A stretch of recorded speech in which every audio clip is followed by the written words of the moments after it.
Его надо заполнить. Сейчас я скажу неприятную правду.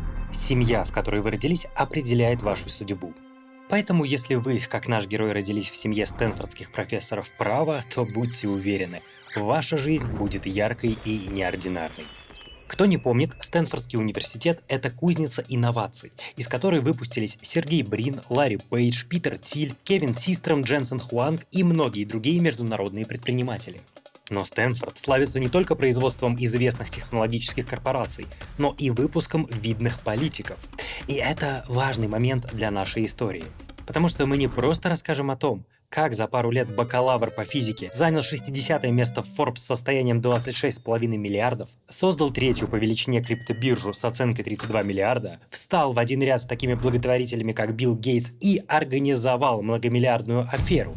Мы постараемся залезть в голову к нашему герою, кто и как сформировал его сознание, как он относится к миру, причем тут политика и другие грязные игры, которые показывают наше общество с нелицеприятной стороны. Встречайте, дамы и господа, совсем необычный аферист, срыватель социальных покровов, Мавроди из Кремниевой долины Сэм Бэнкман-Фрид. Becoming a crypto billionaire is the most generous billionaire in the world. The cryptocurrency billionaire. Crypto billionaires. Crypto genius. Hi, my name is Sam, and this is my story.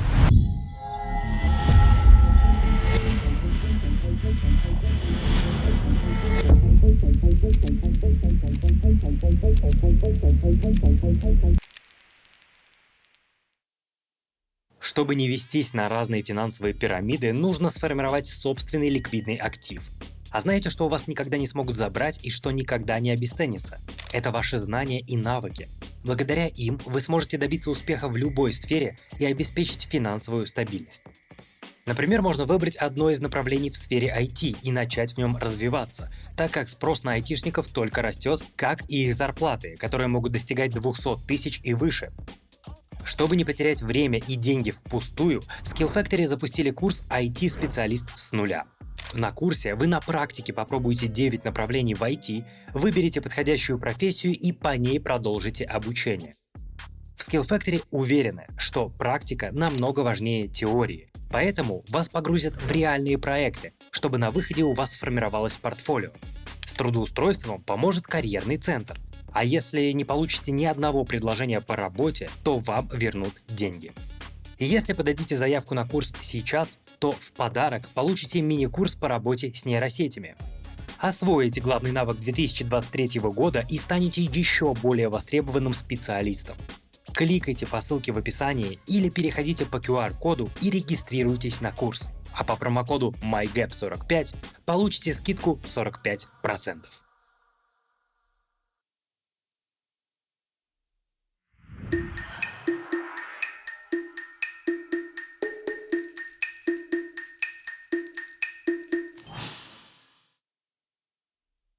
Если вы нормальный человек и далеки от криптодвижух, не переживайте, эта тема будет понятна всем. Представьте картину. Человеку около 25 лет, и он запускает свой проект.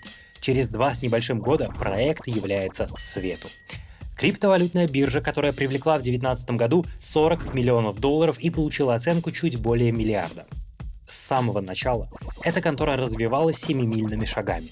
С нескольких миллионов суточных торгов она прыгает до десятков миллионов, сотен миллионов, а затем, накануне своего краха, достигает в $1 миллиард, тем самым превращаясь в топ-3 криптобиржу мира по объемам торгов, на которую ежедневно заходили 10 миллионов человек. На пике называется гигантское число в 20 миллиардов долларов торгов. Но настоящей заманухой для искателей легкой наживы оказались деривативы. На бирже можно было покупать сразу токен с плечом на что-нибудь, например, на биткоин. Если он вырос в цене на 10%, то вы получите доход 30%. Но если упадет, то и в минус уйдет также. Уже чувствуете, как это стимулировало один из человеческих пороков – жадность. Понятный интерфейс, множество инструментов, хайп криптовалют, превращающий людей в миллионеров, и жесткая рекламная кампания меньше чем за 3 года превращает проект Техногика в мощную компанию, в которой буквально вращаются миллиарды долларов миллионов пользователей. И вся эта успешная история больших денег закончилась исчезновением 9 миллиардов долларов клиентов. Если учесть, что $5000 спасают человеческую жизнь, то афера Бэнкмана-Фрида обошлась миру в 1 740 000 неспасенных жизней. I'm sorry. Почему я вообще озвучил эту мысль? Откуда взялось число в $5000, мы узнаем чуть позже. Потому что во всей этой истории значимое место занимает философия эффективного альтруизма. Но пока, как именно людей кинули на 9 миллиардов?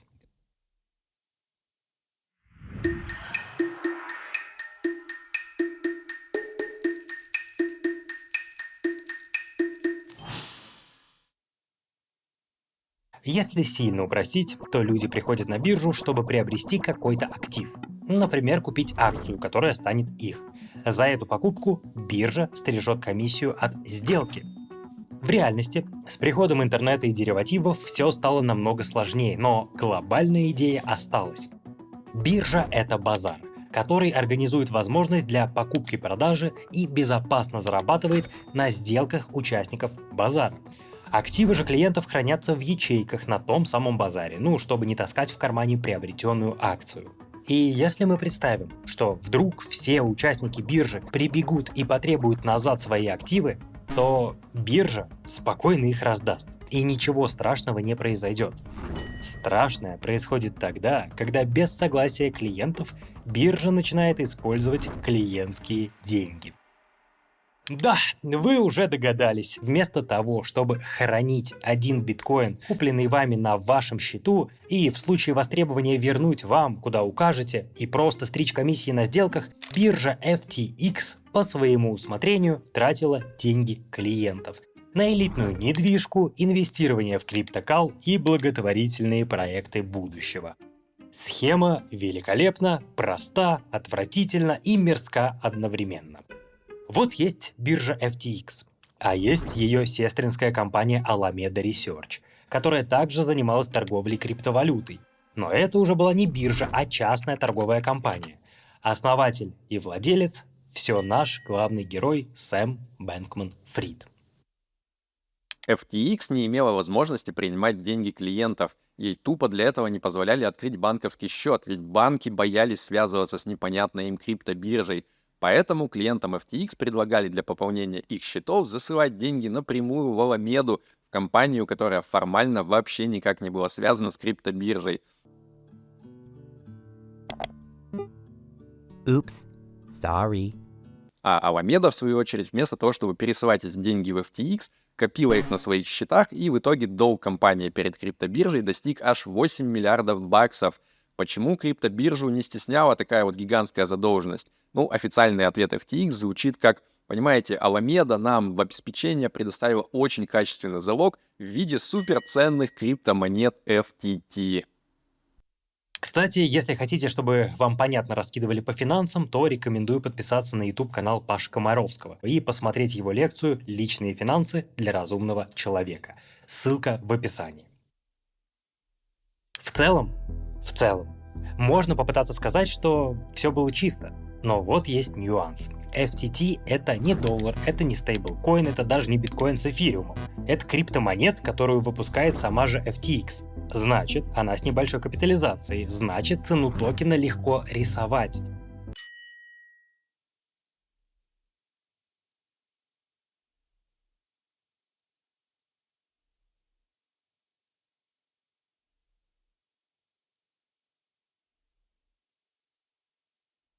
Закупил крупный игрок на 200 миллионов токена FTT, цена скакнула в 2 раза. Притом этим покупателем часто была сама Alameda, накачивая цену. И вот уже активы пользователей находятся у другой компании под залогом, который в 2 раза больше изначальных значений. Но ведь верно и обратное. Да, это все напоминает мыльный пузырь, карточный домик, который развалится в случае заметных распродаж. Явление называется спираль смерти. Если вдруг пойдут распродажи, то стоимость FTT пойдет вниз, а это в свою очередь снизит обеспечение биржи, что приведет к дополнительным распродажам. В итоге приводя к разрушению пирамиды и подаче на банкротство, что, собственно, и вышло.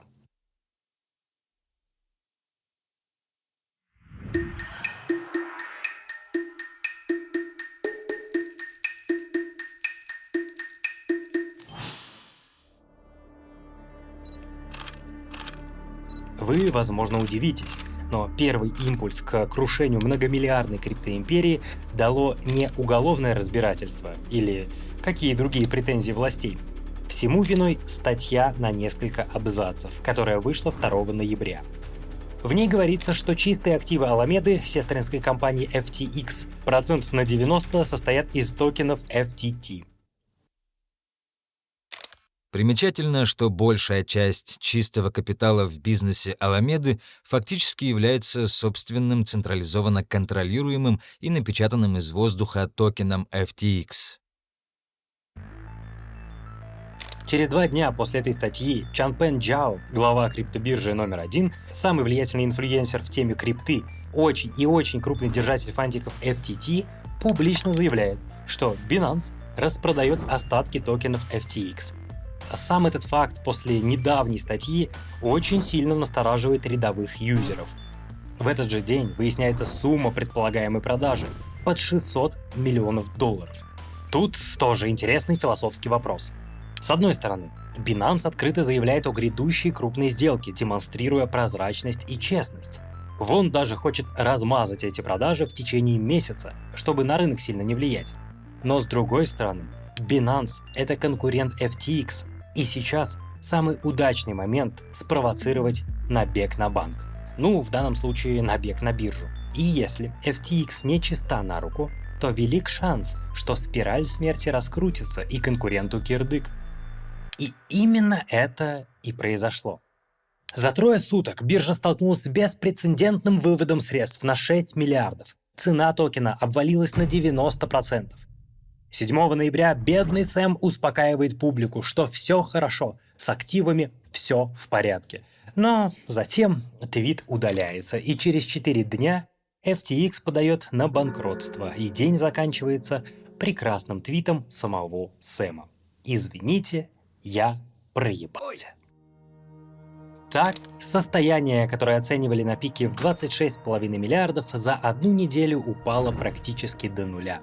Образ филантропа сменился на образ мошенника, стабильная биржа превратилась в пирамиду, которая запустила процесс банкротства, а свободная жизнь оказалась под угрозой тюремного заключения.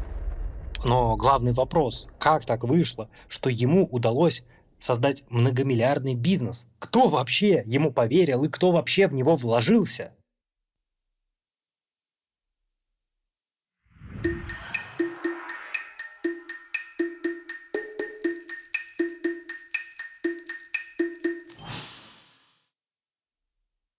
Причина номер 1. У Сэма было, что показать инвесторам. FTX появилась не на пустом месте. Первые вложения он получил в 2019 году, но у команды был 2-летний успешный опыт в торговле криптоактивами. Помните Alameda Research? Так вот, она была создана до злополучной биржи. Вот ее основатели сверху вниз. Они бегали по инвесторам, показывая свою стабильную доходность в 110% даже в условиях, когда биткоин и эфириум падали, то есть предлагали хорошую доходность, да еще без рисков. Причина 2. Образ и репутация. Сэм был выпускником MIT, одевался скромно, прическа несла вайб Эйнштейна. В совокупности с причиной номер 1 все это подкупало инвесторов. В нем видели нового Стива Джобса, одержимого своей идеей и показывающего результаты в своей сфере. Lives a relatively understated life for a billionaire. He drives a Toyota Corolla. He lives with 10 roommates and a golden doodle named Gopher. Sometimes sleeps under his desk on a beanbag chair as well. He's a really interesting subject to report on for a number of reasons. I mean, first of all, his appearance. He typically wears a t-shirt or a sweatshirt. He has this big kind of poofy hair. You don't drive a Lambo? No, I do not. Это сейчас вы такие смотрите и не понимаете, как социопату и аферюги смогли поверить. А несколько месяцев назад в него вкладывались так называемые умные деньги. Несмотря на то, что он во время презентации мог играть в компьютерную игру. Это, кстати, реальная история, которая произошла на созвоне с вот этим древним американским венчурным фондом. Вот еще давнишний и именитый японский холдинг. Вот это крупнейшая инвестиционная компания в Азии, а это тоже офигеть какой крупный американский инвестор. В дополнение ко всему, помните, с чего я начал выпуск? Родители. Поэтому, если вы, как наш герой, родились в семье стэнфордских профессоров права, то будьте уверены, ваша жизнь будет яркой и неординарной. Причина номер 3. Родители Сэма уже несколько десятилетий обучают праву будущих рептилоидов в Стэнфорде. За это время они дико вкачали репутацию и нетворкинг среди будущих инвесторов и IT-предпринимателей. Мало того, что Стэнфорд — это сама по себе среда с бешеным нетворкингом, а когда у тебя еще родители давно в этой среде обитают, то доступ к людям, а значит и к деньгам, возрастает в разы. Вот просто один из примеров. Помните эту графику? Минут назад мы показывали инвесторов FTX. Там был Тома Браво. Так вот, его сооснователь Орландо Браво в 90-х учился в Стэнфорде. Уже угадали, кто был его преподавателем? Отец Сэма, Джозеф Бэнкман. И хитрый старина Джо позвонил как-то своему бывшему ученику Орландо. «Здорово, Джо!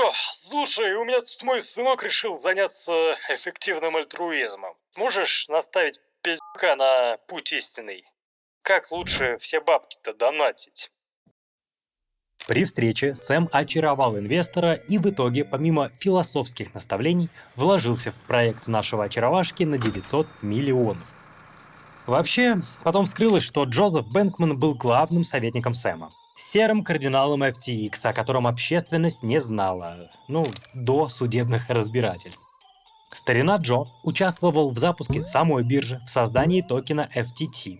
Как вы помните, из-за злоупотребления этого токена все и пошло по бороде. Джо Бэнкман участвовал не только в регулировании налогов компании, но еще и в маркетинге FTX и FTT. Затем он участвовал, а я думаю, что все-таки верховодил подкупом, оговорился, пожертвованием и улаживанием вопросов с регуляторами на Багамах. За 18 месяцев фронтмен Сэм надонатил политикам $70 миллионов. Эти взносы были замаскированы так, будто они поступали от богатых сообщников, в то время как на самом деле они финансировались компанией Alameda Research за счет похищенных денег клиентов. Все эти грязные деньги использовались для того, чтобы Бэнкман-Фрид мог купить двухпартийное влияние и повлиять на направление государственной политики в Вашингтоне. Парень очень тонко понимал расклад сил в американском истеблишменте, занося обеим партиям, но все-таки больше демократ.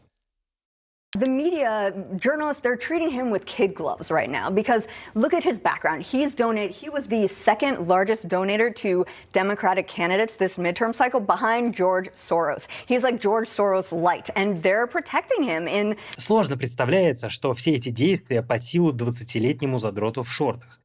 А вот 60-летнему профессору по налоговому праву и бизнеса топового мирового университета, эти действия куда более к лицу.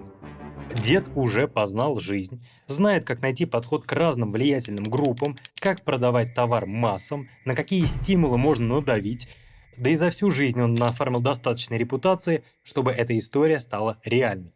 Помимо всего прочего, старина Джо знал, как залезть в голову к людям. Не зря же у него докторская по клинической психологии. Батя точно преисполнился в понимании человеческой природы. За свои уникальные услуги он получал щедрые вознаграждения. $200 тысяч в год в качестве годовой зарплаты, $10 миллионов сынок просто подарил любящим родителям, из денег FTX был оплачен элитный дом на Багамах стоимостью в $16 миллионов, и батя еще летал на частных самолетах и оставался только в ультраэлитных VIP-супер-мега-отелях с ценником по $1200 за ночь. Все это из денег FTX, а в частности, получается денег пользователей биржи, за что, кстати, собираются судить его родителей. Цитата: «мошенническое перечисление и присвоение средств». Причина номер 4. Эффективный альтруизм. И под это мы выделим отдельную главу.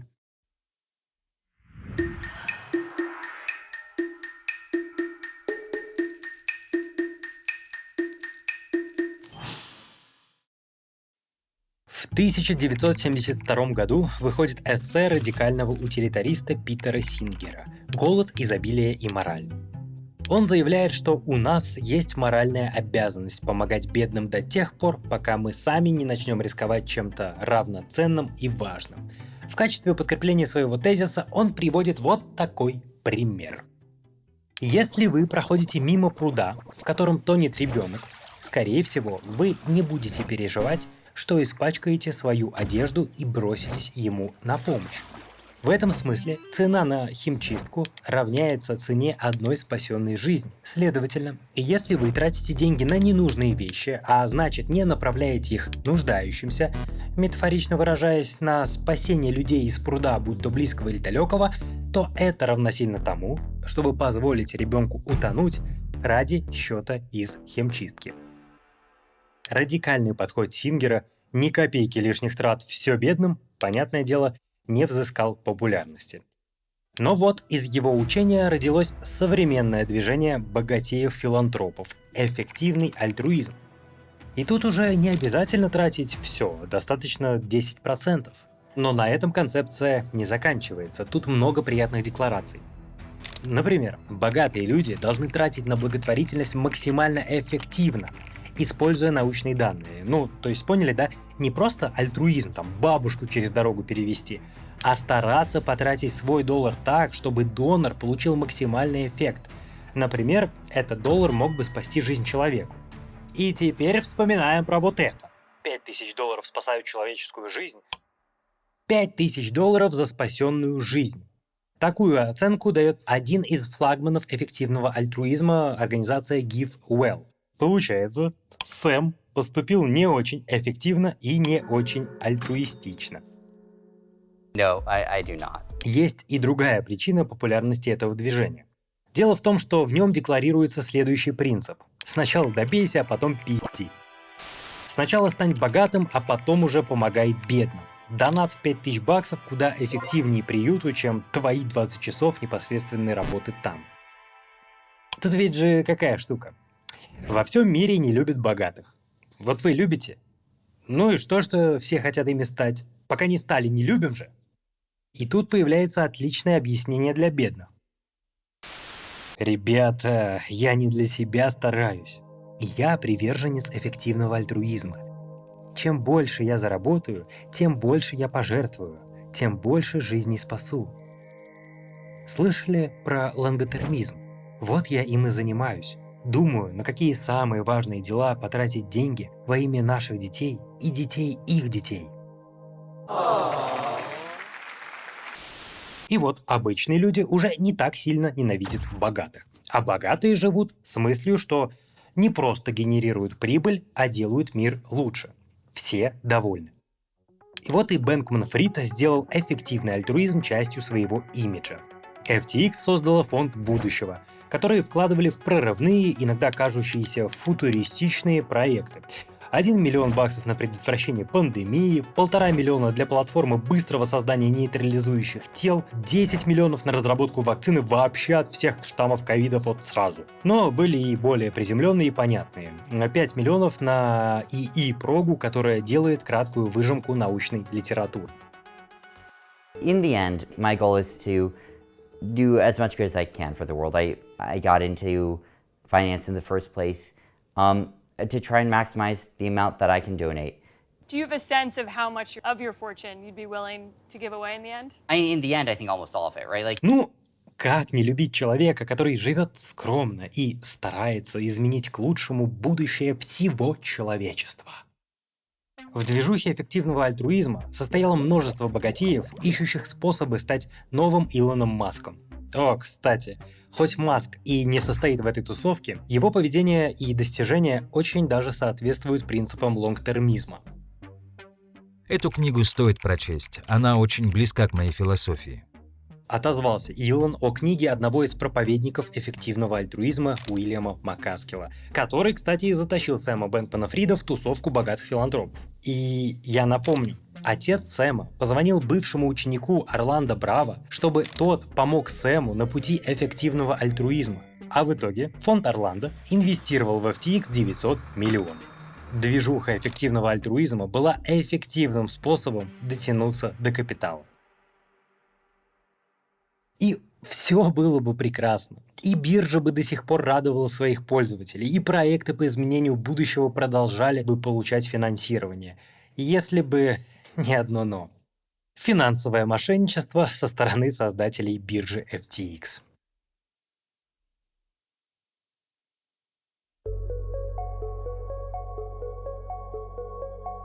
Все, что делал Сэм, оказалось тотальным враньем.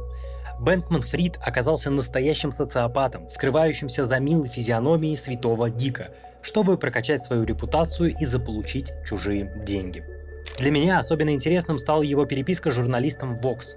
Она важна тем, что произошла буквально через пару дней, как Сэм ушел с позиции генерального директора, а его детище потерпело крах. И FTX запустила процесс банкротства. После такого сильного события человек находится в жестких эмоциональных качелях, переживает сильнейший стресс от того, что бизнес сгорел, деньги сгорели, репутация сгорела, а впереди ждет тюремный срок. В таком состоянии наш герой был падок на откровение. Он открыто сказал, что его показное одобрение регулирования властями криптовалютных бирж было частью пиара. К черту регуляторов, они делают только хуже. Затем он срывает покровы современного общества, где пиар важнее реальных дел. Все тупорылые вещи, которые я говорил, это было неправдой. О некоторых настоящих героях текущего десятилетия вы даже не услышите, а обожаемые вами люди могут оказаться мошенниками. Все сотворенное своими руками он позиционирует не как совершенное им, а как следствие социальных особенностей. Как игру, в которую играют представители разных культур. Да, я должен был говорить про этику и прочее. Так создается репутация. И я сочувствую всем, кого выебала эта игра. Игра, в которую играем мы, лицемерные, считающие себя просвещенными представители Запада. Мы произносим весь этот праведный нарратив, и поэтому мы всем нравимся. Вот те, кто дошли до этого момента видео, вы чувствуете, как история о мошеннике плавно подвела нас к экзистенциальным вопросам. Месяц назад Чен Пен Джао был говорящим примером: не делай неэтического дерьма, в противном случае твои деньги ничего не стоят. А сейчас он герой. Потому что он добродетельный или потому что у него большой кошелек? Он выиграл. Иными словами, тебя любят за хорошие поступки или только за те, которые приносят успех? Сэм выдает очень занятную схему положения человека в обществе. Вся наша жизнь – это игра, в которой есть победа и поражение. Дополнительный параметр, выносящий оттенок твоих действий – честность или обман. Если ты проиграл, но был честен, это не трагедия. Но если ты проиграл и при этом обманывал, то ты оказываешься в глубокой заднице. Тебя ненавидят миллионы. Именно в этот квадрат определил себя Сэм. Но тут возникает интересный вопрос. А как общество относится к тем, кто обманывал, но в конечном счете победил? Мне Сэм Бэнкман-Фрид воспринимается не просто аферюгой, а высокоинтеллектуальным социопатом, который хакнул жизнь. Он распознал правила жизни, чтобы стать большим и сильным. Родись в обеспеченной семье, крутись в элитных кругах, покажи рабочий продукт, красиво упакуй, делай вид, что заботишься о бедных, чтобы богатство тебе претит, и подкупай чиновников, чтобы получить крышу для бизнеса. Такие звезды, как Сэм, появляются редко, горят ярко, но недолгосрочно. И выражаясь его же словами, он не просто проиграл, а заигрался. Заигрался чужими деньгами. И как бы ни привлекательно звучали его речи, за его проигрыш его ждет тюрьма. По крайней мере, должна.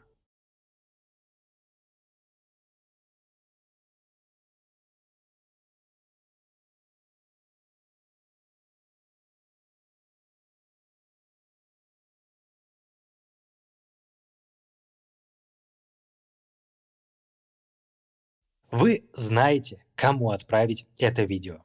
Хорошо, что наши благотворители на Патреоне и спонсор не требуют средства назад. Мы говорим спасибо иллюминатам нашего ордена. Владу Хапчинску, Сонику Мейхему, Александру Горенкову и Соулмену, а также всем верховным магистрам, мудрым консулам, героям и гэпникам. Увидимся на следующей встрече. Damn.